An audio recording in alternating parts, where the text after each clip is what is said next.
Good morning. Happy Ayudha Puja, happy Saraswati Puja. Uh, Today, an important judgment which helps you to write your civil cases papers. We are aspiring for district judges as well district municip for other posts. This case deals with the Limitation Act, Order 7, Rule 11, rejection of plaint. Then if the suit is rejected, then appeal automatically arose. Then appeal was dismissed. Second appeal was also dismissed.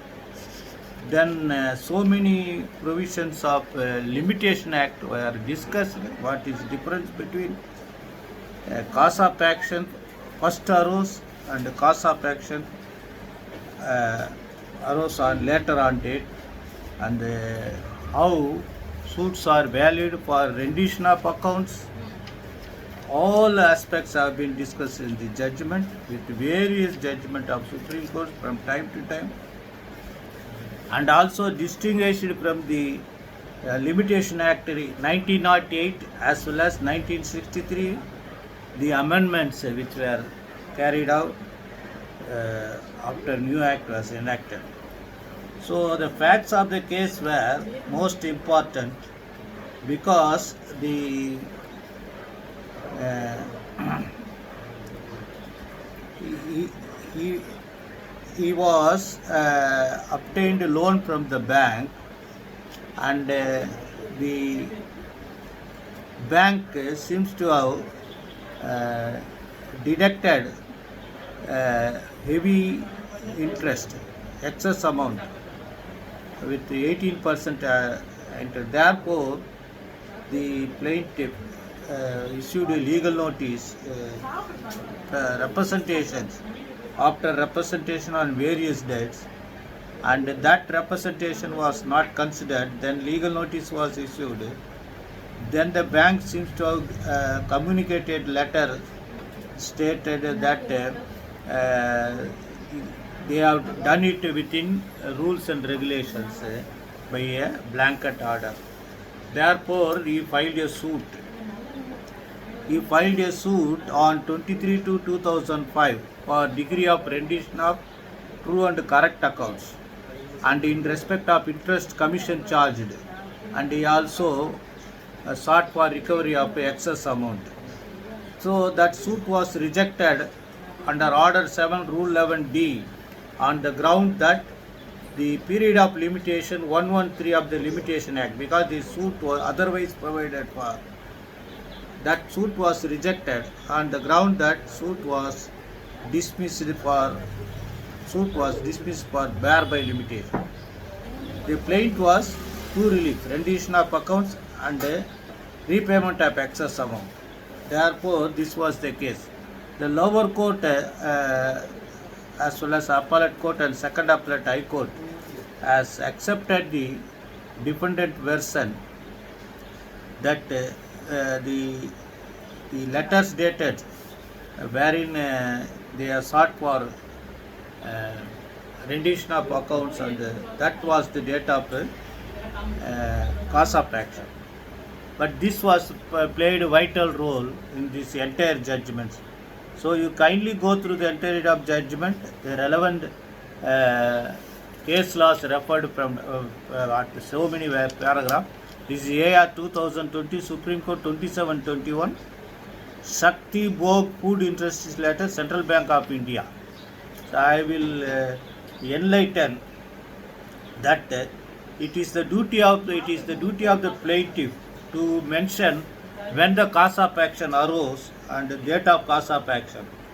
And if the court, this is also important, kindly note, if the court is not satisfied about the draft, clever drafting was there, then they can examine the parties searchingly under Order 10 CPC.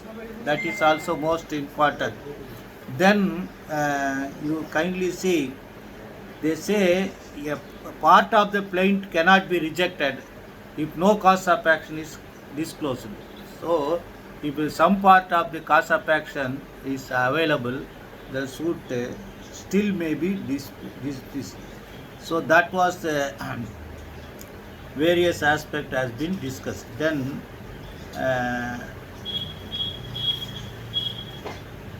the the the the court held the deduction of above overcharge interest commissioned the plaintiff sent a letter to defendant on 21/7/2000 complaining about the overcharge. Thereafter, interest was charged as per assurance given. That is vital. Then they say they have again and again sent a reminder.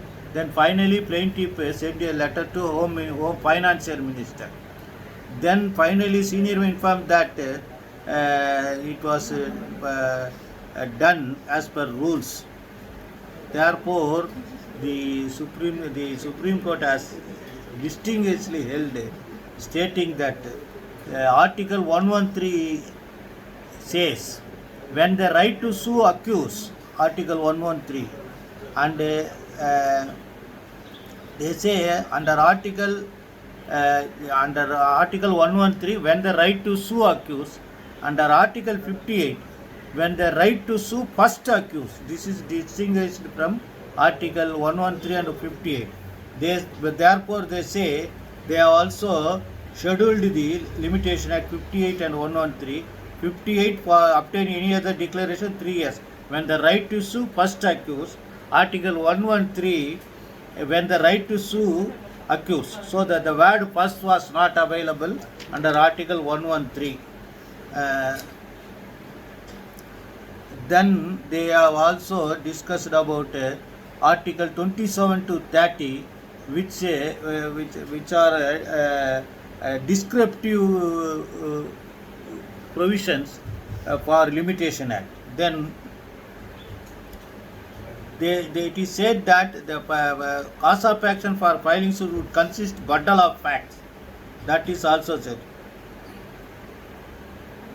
The Supreme Court held that the correspondent cause thereafter, including two legal notices, may apply even if disregarded. The plaintiff suit filed on 23/2/2000 would be within limitation of Article 113 because they have denied the relief finally. Then they have referred to so many other judgments. Then finally, the Supreme Court has allowed two appeals, two civil appeals, holding that that the manager of the defendant number 2, while letter number so and so, had informed that everything was done according to rules and matters need not be pursued any further. Thereafter, plaintiff sent another letter dated so and so. So that was considered as the 21/7/2000 was considered as cause of action. They say 23/12/2000 when the reply to the notice was received, and finally on 8/1/2000 when the legal notice for rendition of account was served upon the defendant, the cause of action still subsists as the accounts have not been rendered so far. The excess amount charged has been refunded by the defendant. Therefore, they hold that the suit was within limitation. So kindly go through the entirety of the judgment if you want to answer the question about the law of limitations, how rejection of plaintiffs are present, whether the cause of absence of cause of action one relief and existence of cause of action other relief, still the suit can be rejected. That is a different ratio.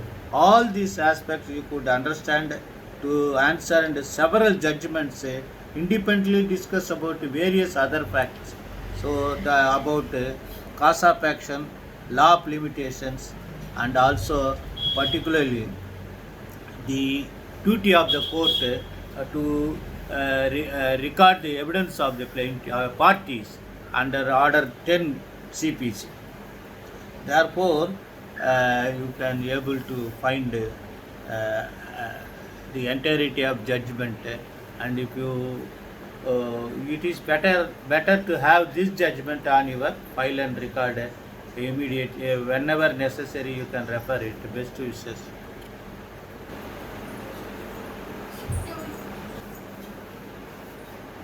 Right.